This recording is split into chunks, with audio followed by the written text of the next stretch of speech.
Imagine two living spaces located in the same city within the same district with comparable monthly housing costs.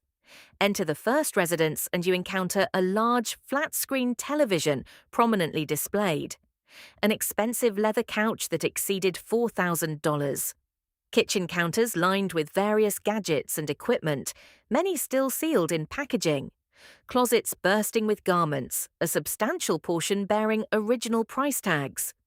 A second bedroom has become a storage facility for forgotten belongings gathering dust. This resident brings in $95,000 annually, yet when they review their financial account, anxiety overwhelms them. A couple of missed paychecks would trigger a catastrophic situation. Now step into the second residence. The atmosphere differs noticeably, open and uncluttered. Furnishings are modest but comfortable. The television is appropriately sized. Kitchen tools are practical and regularly utilized. The wardrobe consists of pieces that are actually worn. The extra bedroom functions as an actual room, not a dumping ground. This resident earns $52,000 per year. Upon checking finances, they feel calm and assured. They've accumulated 18 months' worth of living expenses and consistently channel 1/5 of their earnings toward investments. Identical location. One earner nearly doubles the other's income. Yet the second person experiences superior financial serenity. This narrative transcends simple income disparities. It illuminates something most people overlook: the intricate connection between material accumulation and financial stability. The distinction between persistent financial anxiety and genuine freedom bears minimal correlation to salary figures. Understanding the underlying problem.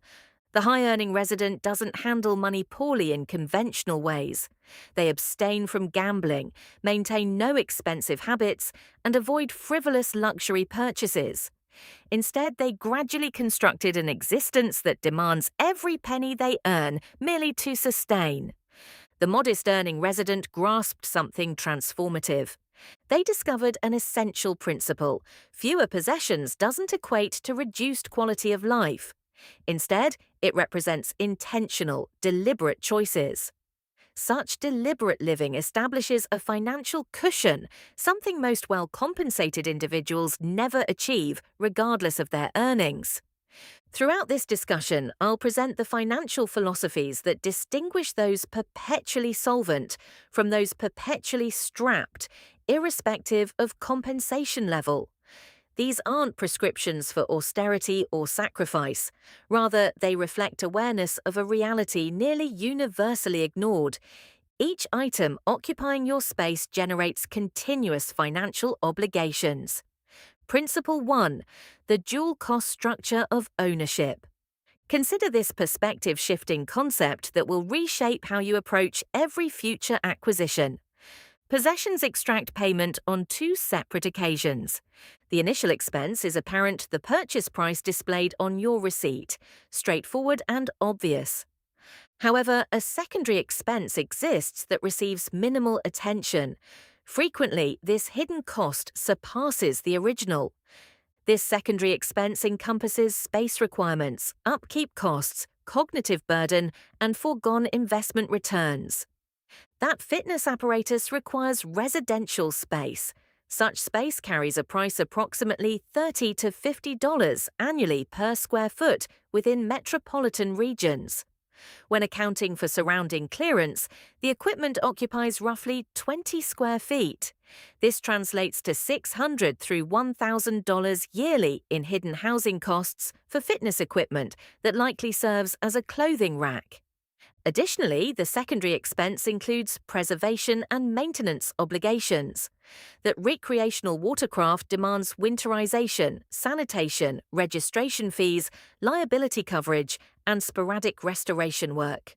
Professional calculations suggest yearly maintenance approximates 10% of the equipment's valuation.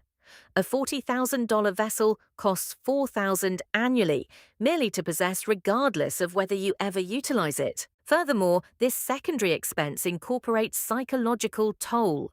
Everything you possess commands mental resources. It requires periodic cleaning, systematic organization, protective care, insurance arrangements, continuous concern, and eventual removal.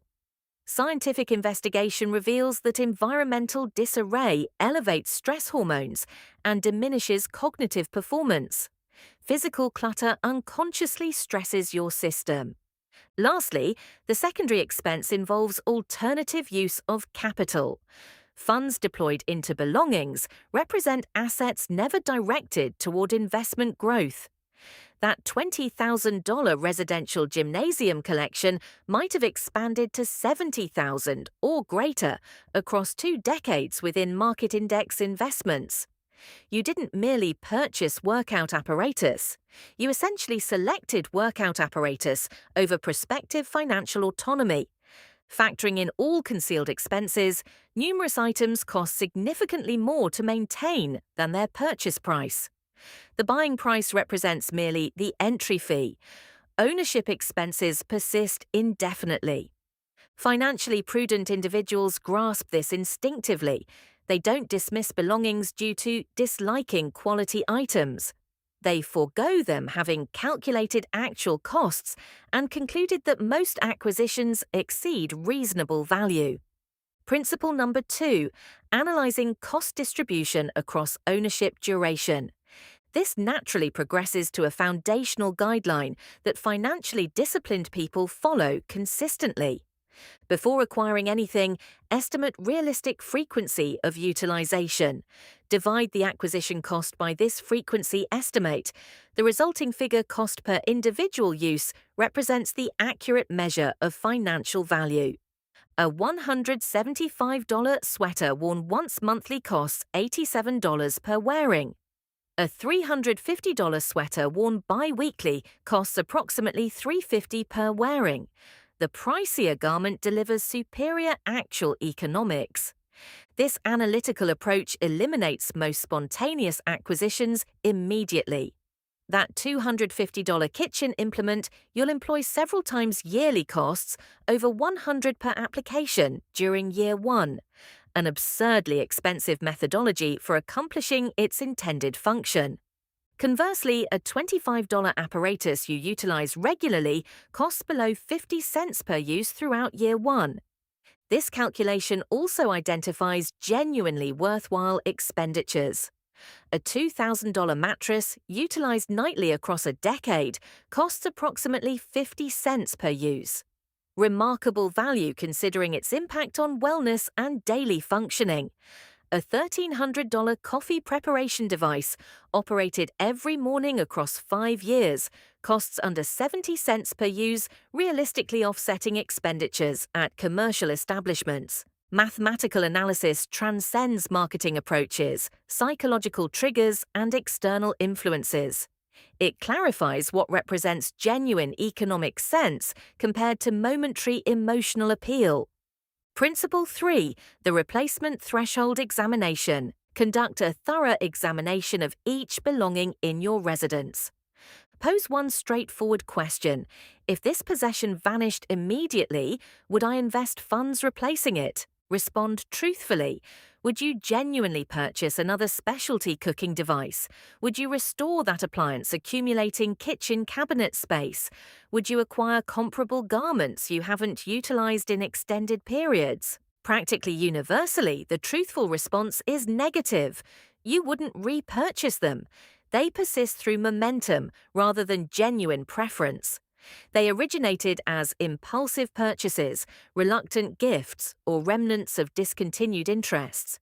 These belongings carry detrimental value. They consume space, demand psychological engagement, and necessitate maintenance without delivering counterbalancing advantages.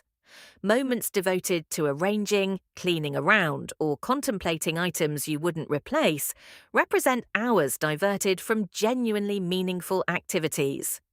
Those embracing minimalism aggressively eliminate possessions failing this test.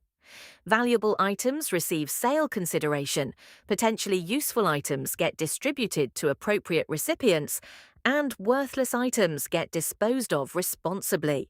Initially, the undertaking feels uncomfortable. Subsequently, it generates profound liberation.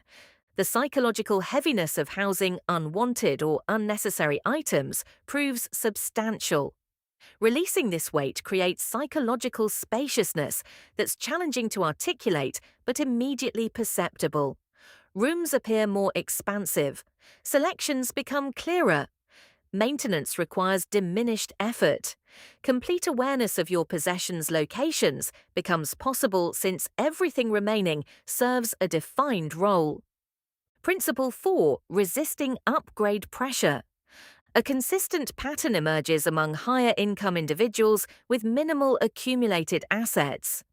They substitute fully operational items simply from disinterest or because improved iterations became accessible. Televisions operate adequately, but newest editions feature enhanced picture quality. Phones function flawlessly, but recent releases include marginally superior photo capabilities. Automobiles operate dependably, yet contemporary models showcase modified aesthetics. Furniture performs adequately, but personal taste has shifted. These replacements seem like beneficial changes. They represent prosperity and destruction disguised as development. Financially conscious individuals implement an unwavering principle: never substitute something functioning adequately. The functioning cellular device doesn't require replacement simply because superior technology exists. The reliable transportation doesn't need replacement because your neighbor purchased something more fashionable. This approach generates substantial financial savings throughout existence. Most Americans substitute phones every couple years, despite prior devices functioning adequately. Across 30 years, this habit accumulates to between 20 and 40,000 in avoidable spending. Extending this across categories experiencing upgrade obsession, cumulative waste easily surpasses 180,000. Those avoiding this outcome establish explicit standards for functionality. Something remains suitable until performance genuinely deteriorates. Dissatisfaction represents neither breakdown nor inadequacy. Attraction toward innovation neither represents breakdown nor inadequacy. Emergence of alternative selections neither represents breakdown nor inadequacy. Actual failure or genuine performance limitations represent actual inadequacy. Anything else constitutes marketing messaging creating artificial requirements. Principle number 5. Engineering behavioral incentives. Individual decisions follow paths requiring minimum resistance. Easy spending combined with difficult savings generates spending behavior. Simple saving combined with difficult spending generates saving behavior. Financially conscious individuals restructure their circumstances to transform appropriate selections into automatic choices. Spending barriers include eliminating retained card credentials from e-commerce systems, mandating pause periods preceding non-critical buys, uninstalling retail software, declining promotional communications, and restricting store visits unless targeting particular acquisitions. Saving facilitation includes establishing automatic portfolio contributions on payment days, restricting readily accessible account balances, automatically distributing investment participation before experiencing the funds, and treating savings like mandatory cost rather than discretionary remainder. Such environmental adjustments prove more influential than personal restraint capacity. Personal willpower deteriorates throughout extended periods. Surroundings stay consistent. Individuals depending on willpower for spending restraint eventually succumb when experiencing exhaustion, pressure, or emotional reactivity. Someone lacking retail applications and card information simply cannot execute spontaneous purchases, regardless of circumstance. Those practicing intentional consumption recognize their unreliability. They construct frameworks guaranteeing sound selections happen mechanically. A simple delay period before non-essential acquisitions eliminates approximately 65% of spontaneous buying. Most attraction toward merchandise dissipates within 24 hours without immediate action. Principle number 6, regular possession assessment. This appears obsessive in principle until you actually implement it. Quantification generates consciousness. Consciousness prevents unlimited growth. Pick one ownership category, calculate your quantity. Document the figure. Results frequently astonish those lacking comprehensive consumption evaluation. Consider shirt quantity. Most individuals underestimate and discover triple or quadruple their predictions. Kitchen implements, footwear collection, miscellaneous drawer contents, forgotten literary works. The enumeration itself alters decision-making. Discovering you possess 4 shirts transforms subsequent acquisition differently. You're not acquiring one additional, you're increasing your collection to 4. Irrationality becomes apparent. Financially disciplined individuals supervise important categories longitudinally. They establish ceiling amounts, perhaps 25 complete garments, perhaps 12 literary works at present, perhaps a reciprocal arrangement requiring removal of existing items, preceding additions. Such constraints restrict unchecked growth. Without intentional ceilings, belongings multiply utilizing accessible rooms. With constraints, every addition necessitates deliberate consideration of displaced alternatives. Such resistance substantially diminishes repeated purchasing. Principle number 7, trial periods prior to permanent acquisition. Practically universally, recently obtained items experience intensive initial utilization, followed by subsequent disuse. Initial appeal diminishes, preliminary excitement fades. Recently obtained items eventually join the collection of possessed but neglected belongings. Financially conscious individuals examine this tendency via leasing or borrowing prior to committing permanently. Considering recreational camping, lease apparatus for preliminary excursions. Considering carpentry interests, acquire tools temporarily from acquaintances or specialized facilities. Considering watercraft recreation, lease multiple instances prior to acquisition. This methodology accomplishes dual objectives. Initially, it establishes whether fascination persists or proves momentary. Numerous curiosities fade following preliminary exposure. Discovering this expense-free beats experiencing it following substantial investment in abandoned equipment accumulation. Secondly, it clarifies precise requirements. Initial recreationalists regularly overpurchase or acquire incorrect alternatives. Preliminary leasing establishes foundational understanding prior to financial commitment. Subsequent acquisitions become precisely calibrated rather than speculative. Purchasing first methodology proves extremely costly across individual lifespans. Residences and garages nationwide contain overlooked remnants of discontinued pursuits. Skis from abandoned winter recreation phases, photography apparatus from discontinued aspirational interests, musical instruments from discontinued musical groups. Those embracing intentional consumption forestall becoming collections of extinct enthusiasms. They investigate pursuits preceding financial commitment. They sustain flexibility, exploring diverse interests without possession constraints. Principle number 8, the acquisition multiplication consequence. Every individual possession relates to supplementary belongings.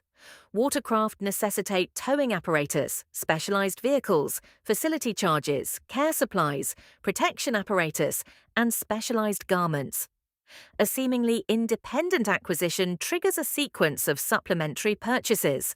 This constitutes acquisition multiplication, significant buys, creating ecological systems of connected expenditures. Genuine expense never represents isolated acquisition. Residential fitness areas demand flooring, reflective surfaces, organizational systems, circulation considerations, and frequently structural improvements. Swimming pools demand chemical management, sanitization apparatus, protective covers, seating furniture, restoration apparatus, and regularly landscaping. Motorized recreational vehicles demand protective gear, preservation areas, maintenance implements, and regular transportation apparatus. Financially prudent individuals compute comprehensive environmental expenses preceding substantial acquisitions.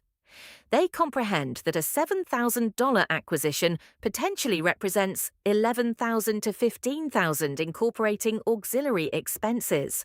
Thorough evaluation regularly transforms apparently reasonable acquisitions into manifestly excessive ones. Multiplication operates inversely too. Removing significant belongings regularly eradicates supplementary spending categories. Vessel commercialization eliminates facility charges, protection expenses, enrollment, restoration, and transportation expenditures. Economies transcend the isolated asset. Principle number 9, establishing sufficiency specifications. A consistent issue affecting elevated earning individuals. They never establish sufficiency benchmarks. Therefore, they maintain acquiring without approaching fulfillment. Compensation growth triggers lifestyle growth.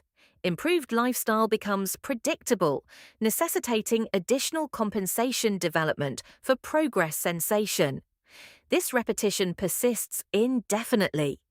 Persons compensated 300,000 experience equivalent financial tension as persons compensated 80,000 because aspirations and expenses expanded proportionally with compensation.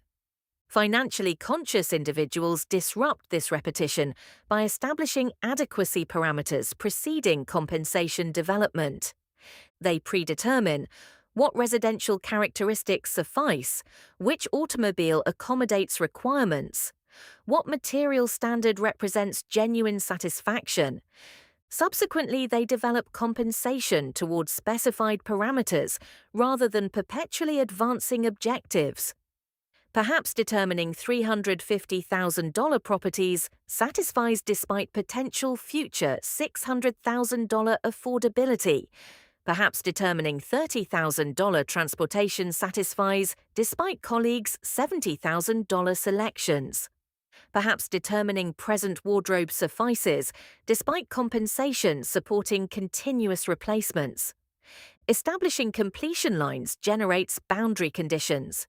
Without explicit parameters, perpetual advancement creates conditions where lifestyle growth consistently exceeds compensation development.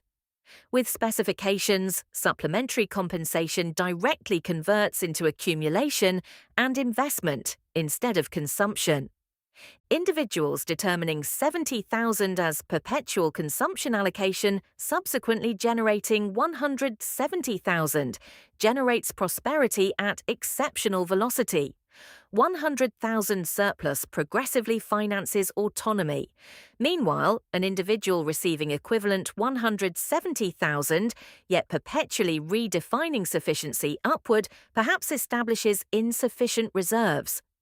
Principle number 10. Defining prosperity via adaptability instead of possession.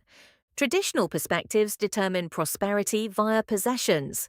Residences, automobiles, belonging, noticeable prosperity indicators. Those embracing intentional consumption calculate prosperity differently. They quantify it via accessible alternatives. Can you exit employment harming psychological health? Can you secure half-year sabbaticals addressing household circumstances? Can you relocate pursuing interpersonal connections? Can you establish enterprises lacking security? Can you cease professional participation prematurely? Can you decline lucrative prospects conflicting with principles? These selections represent authentic prosperity. They're exclusively accessible to individuals sustaining meaningful distinction between compensation and spending. A person generating 200,000 yet dispersing 198,000 experiences negligible adaptability. They're perpetually dependent on compensation demands. Individuals generating 80,000 yet dispersing 45,000 enjoy remarkable adaptability. They absorb disruptions, undertake calculated risks, and select alternatives reflecting preferences rather than economic coercion. Those practicing intentional consumption recognize that adaptability necessitates liquid resources exceeding material possessions. Resources connected to automobile liabilities represent inaccessible autonomy resources. Residential assets within excessive properties represent unavailable reserves for employment transitions or extended retreats. This framework reconstructs acquisition selections. Transactions aren't straightforward financial exchanges for objects. They constitute compromises between adaptability and ownership. Merit such acquisition against diminished autonomy, occasionally affirmatively, regularly, negatively. Principle number 11, sustained regular decluttering versus periodic comprehensive purges. Many attempting intentional consumption execute comprehensive removals, experience gratification several weeks, subsequently accumulate progressively toward original positions. Comprehensive removals feel constructive. Gradual accumulation goes undetected. In 24 months, restoration occurs. Those practicing intentional consumption circumvent this via persistent moderate decluttering, preferring persistent moderate evaluations instead of yearly comprehensive purges, brief periodic appraisals, monthly categorization examinations, seasonal cumulative assessments. This persistent method captures accumulation immediately prior to overwhelming reaccumulation. Removing trio weekly sustains feasibility and longevity. Removing multiple hundreds quarterly becomes overwhelming and regularly faces perpetual deferral. Persistent evaluation additionally sustains consciousness. Consistent belonging evaluation reveals developmental patterns, recognition of accelerating classifications, emotional circumstances triggering purchasing, recognizing efficient persuasion techniques. Such consciousness facilitates prevention rather than remediation. Implementation framework. This period, traverse your residence applying for the replacement examination. Locate 10 items you wouldn't repurchase. Liquidate, redistribute, or eliminate them. Experience how releasing unwanted items feels. Throughout this 30-day period, implement mandatory pause guidelines for all non-critical purchasing. Monitor how numerous acquisition impulses withstand delay relative to fading ones. Information clarifies spending impulsivity proportions. This 12-week interval enumerate belongings across 3 typical growth categories: garment collections, culinary implements, and informational entertainment constitute effective starting positions. Establish upper limits matching this period's realistic application. Specify sufficient designations spanning significant spending categories. Suitable residential characteristics, appropriate transportation, adequate clothing. Transcribe specifications. Reference when impulses arise. Progressive virtuous development. Financial restructuring from persistent implementation develops exponentially across extended intervals. Individuals maintaining consistent adherence across half-decade intervals accumulate substantially smaller collections while preserving substantially greater reserves. The differential between lifestyle requirements and compensation generates prosperity impossible through alternate pathways. Significant revelation regarding intentional consumption and prosperity. Bidirectional correlation exists. Reduced purchasing generates increased reserves, yet increased reserves additionally normalize reduced purchasing. Elevated savings combined with increasing investment development diminishes accumulation motivation. Psychological requirements fueling consumption, requirements for protection and achievement, achieve satisfaction through fiscal prosperity instead of material belongings. Lacking purchase necessity, prosperity itself communicates accomplishment. Individuals caught in acquisition repetition frequently misidentify drivers. Genuine motivation frequently comprises psychological emptiness that fiscal vulnerability generates. Resolving vulnerability via authentic financial development regularly dissolves purchasing compulsion independently. Cyclical beneficial development emerges. Diminished spending generates elevated savings. Elevated savings generate protection. Protection diminishes expenditure psychology. Diminished expenditure intensifies saving development. Every cycle development reinforces subsequent cycles. Contrary development operates similarly, potently, yet destructively. Complete compensation consumption generates protection loss. Protection insufficiency intensifies expenditure, seeking psychological stabilization. Intensified expenditure magnifies protection insufficiency. Progression continues until circumstantial disruption generates unavoidable assessment. Selecting between such alternative pathways determines prosperity. Development exceeds compensation ever could. Elevated earning individuals captured in damaging patterns accumulate nothing. Moderate earning individuals riding beneficial patterns accumulate substantially. Concluding resolution. Intentional consumption guidelines presented previously differ from sacrifice requirements. They recognize something scientifically established. Beyond foundational protection and convenience, supplementary acquisitions contribute minimally towards satisfaction improvement. Research persistently indicates that beyond the security and comfort threshold, additional purchases provide minimal fulfillment contribution. Practitioners of intentional consumption coordinate behavioral selections with research findings. They spend sufficiently for comfort, subsequently channeling residual resources toward autonomy instead of accumulation. They conclude possessing reduced belongings while experiencing expanded living. Original residence illustrated, belonging to someone generating 52,000 with half-year expenditure reserves, represents someone executing intentional guidelines persistently. They accomplish this through unremarkable compensation. They accomplish this through exceptional consciousness regarding meaningful priorities. Alternate residence, belonging to someone generating 95,000 yet 2 compensation cycles from catastrophe, represents someone perpetually accepting abundance equals improvement supposition without interrogation. These alternative lifestyles remain accessible regardless of compensation figures. Fundamental determination. Do you govern possessions? Do possessions govern you? Economics overwhelmingly favors former determination. Psychological peace concurs.